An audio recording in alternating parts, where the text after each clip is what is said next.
Itaí Hackman es candidato a diputado nacional por Cava, por Fuerza Patria. Además es economista y lo tengo en línea. Itaí Graña te habla. ¿Cómo te va? ¿Qué tal? Buenos días. ¿Cómo te va, Rolando? ¿Cuánto pensás que dura este nuevo parche al plan económico? Bueno, esa es la duda que tenemos todos. Es decir, el gobierno lo que hizo es comprar tiempo, pero viene comprando tiempo desde que empezó el gobierno, Rolando. Es decir, este esquema macroeconómico no es consistente. Entonces, ¿cómo funciona? Funciona con inyecciones, como con tanques... Con anabólicos. ¿no? Funciona con anabólicos. Claro, entonces el primer semestre del año pasado fue la recesión, ¿no? La recesión hizo que caigan las importaciones, entonces el dólar estuvo quieto. Ya a mediados del año pasado empezó a subir fuerte el dólar, en ese momento era el paralelo porque había cepo, y el gobierno fue por el blanqueo, ¿te acuerdas? El blanqueo, Sí, claro. El blanqueo generoso de la historia argentina. Consiguió un montón de dólares, bueno. Otra vez en el verano se le empezó a complicar y entonces fue al Fondo Monetario. Le pidió 20.000 millones de dólares al Fondo Monetario y volvió a ganar tiempo y ahora volvió a hacer lo mismo. Entonces, cada 6 meses el gobierno gana tiempo. Esto es como un reloj de arena, ¿viste? Que va dando vuelta hasta que se acaba.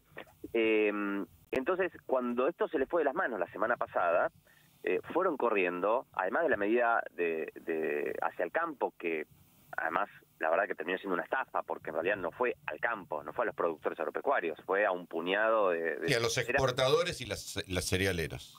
Los productores agropecuarios están en las puteadas, ¿no? Uh-huh.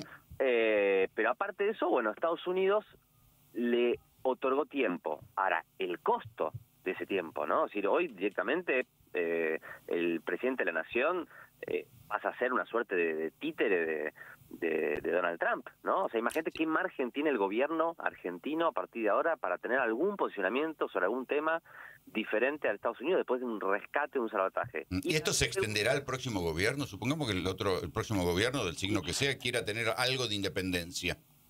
Pero es que, digamos, es inviable para la Argentina una posibilidad de desarrollo si vamos a hacer una suerte de semicolonia de Estados Unidos, que además es un país con el cual la Argentina ni siquiera tiene complementariedad económica. Entonces, este va a ser el gran tema, la pesadísima herencia que nos va a dejar Milei es esto que va a haber que romper de alguna manera. Pero yo quiero, si me permitís contestar tu pregunta, ¿llega el 26 de octubre esta calma? Si el mercado descuenta de que este esquema macroeconómico cambiario es insostenible, ¿qué va a hacer 10 días antes? Sí, con la paradoja que se suponía que los mercados era donde Caputo y Milei jugaban de locales, donde ellos le daban tanta bola al riesgo país, era su cancha de locales. No digo que jugaran de locales en el conurbano profundo, ahí se suponía que jugaban de locales en los mercados. Fíjate qué paradoja, ¿no? Los tipos fundamentalistas del mercado al final los termina salvando un Estado, ¿no?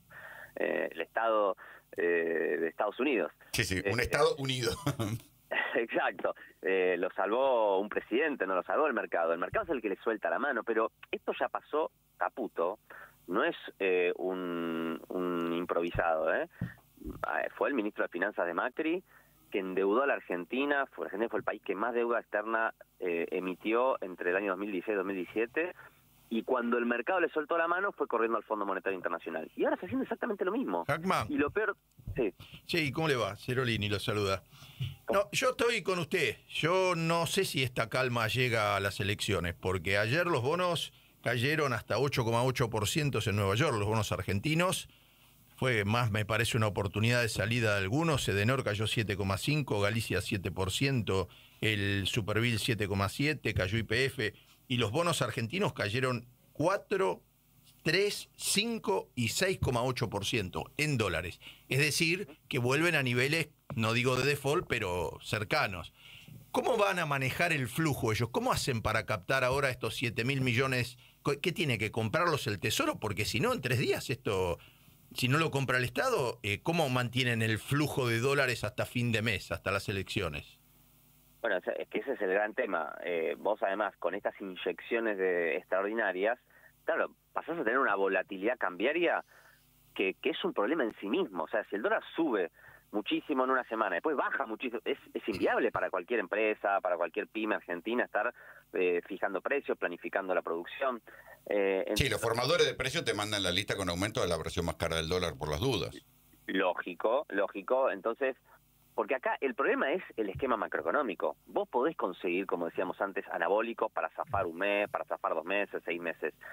Si el esquema macroeconómico no es consistente, Entonces, tarde o temprano, esto te explota. Y la verdad es que este esquema de sostener un dólar financiado o con deuda externa o con periodos de bicicleta financiera, ¿no? De carry trade, donde entran dólares pero para hacer negocio con la tasa de interés y en algún momento se van, bueno, son esquemas donde nos llevan recurrentemente a crisis financieras y a crisis de deuda. Y lo más perverso de esto es que cuando estos tipos quieren salir, los fondos de inversión, los acreedores, los tenedores de bonos, el gobierno se para en el Banco Central, se sienta en el Banco Central y les garantiza la salida. Cuando Caputo dijo, yo voy a vender hasta el último dólar si fuera necesario, lo que le está diciendo es, muchachos, cuando ustedes quieran salir, los dólares para ustedes están.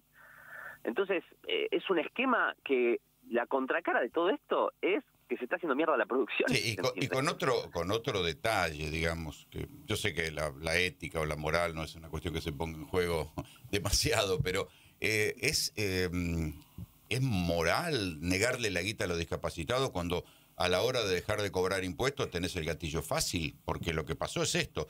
El mismo día que el gobierno decía, suspendemos el cobro de retenciones a los grandes ruralistas, que después se supo que eran las cerealeras. Por otro lado, ese mismo día se publicó la reglamentación de la ley en discapacidad, donde decía, no, ¿sabe qué? Para los discapacitados no hay plata, arréglense ustedes en el Congreso, vayan a rascar el fondo de la olla a ver si consiguen la guita. Claro, y encima, digamos, no solo con la inmoralidad, sino, digamos, con estafas, con escándalo de corrupción, porque lo que vimos estos días con el tema de las cerealeras es también un escándalo de corrupción. Escuchame, no es distinto a lo de la Andis o a lo de Libra. Si vos arreglás con las grandes exportadoras que le vas a dar la posibilidad de exportar 7.000 millones de dólares sin retenciones, en 2 días te llenan todas las declaraciones juradas. No es que salieron los productores agropecuarios a aprovechar la ventana de esta oportunidad, salieron las grandes cerealeras. El 87% son 6 empresas.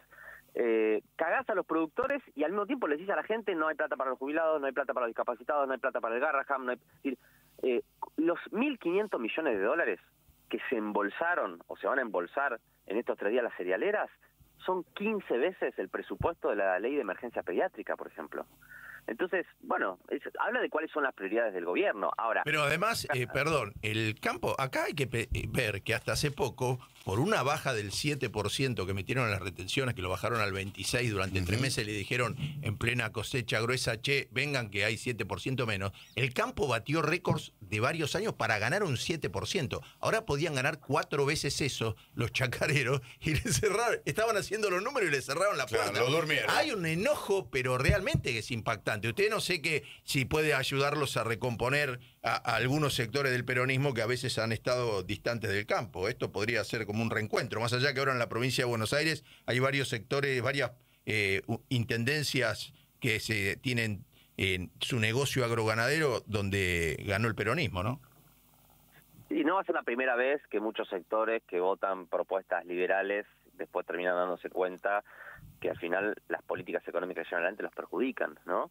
Si vos tenés un esquema macroeconómico que está diseñado para la timba financiera, eso no solamente perjudica a los laburantes, a los industriales, también termina perjudicando a muchos productores agropecuarios de la Argentina, sobre todo a los pequeños y a los medianos, que no tienen la capacidad de plantarse frente a las grandes cerealeras para negociar precio, ¿no? Les ponen el precio, les descuentan las retenciones y lo terminan pagando ellos. Entonces, acá lo que nosotros necesitamos es reconstruir una alianza para una Argentina productiva. Eso incluye, por supuesto, a los productores agropecuarios, obviamente incluye a la industria, incluye a los trabajadores, porque lo que se está haciendo mierda son las capacidades productivas de la Argentina, ¿no? Es decir, este esquema de timba financiera, de apertura importadora indiscriminada, la contracara es que está destruyendo las capacidades productivas del país. Por eso aumenta el desempleo, por eso cae el consumo.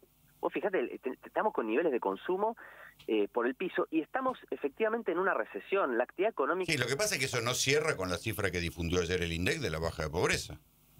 Pero, a ver, ¿a vos te parece razonable? No, por eso, pero por eso te digo que no cierra. ¿Cómo lo explica como economista usted eso? ¿Qué pasa? ¿Cuál es el problema ahí? La medición. Discusiones metodológicas, hay discusiones metodológicas que para eso son un poco técnicas, que tienen que ver con cambios en la forma de medición, el tema de la canasta que se toma, porque... Que se toma la canasta de hace 20 años.